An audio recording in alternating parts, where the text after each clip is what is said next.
پاکستان او طالبان بیا څنګه له یو بل سره خلاف شول؟ سلام، ستړي مشئ، وخت مو بخیر. پاکستان په افغانستان کې د طالبانو له حکومته د ترهګرو ډلو پر ضد د بیړنیو ګامونو اخیستلو غوښتنه کړې.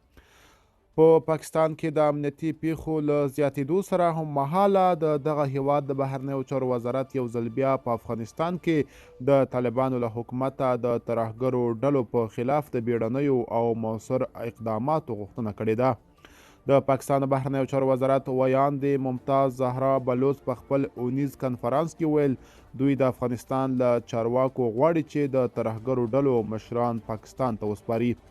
د پاکستاني رسنیو د راپور پر بنسټ اغلې بلوچ ویل پاکستان له افغانستان څخه د ترهګرۍ د راولاړېدونکو ګواښ په تړاو اندېښنه څرګنده کړې ده.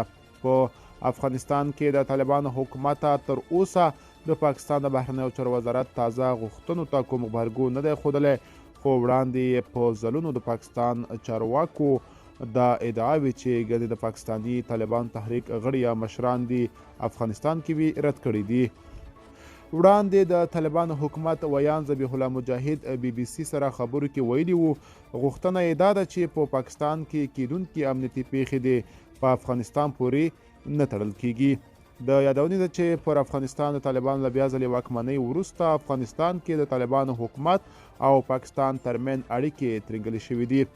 د اړیکو د ترنګلتیا یو مهم لامل پاکستاني طالبان بلل کیږي چې پاکستان ادعا کوي د طالبانو تر واکمنۍ لاندې افغانستان کې خوندي پټنځایونه لري او له هغه ځایه په پاکستان بریدونه کوي.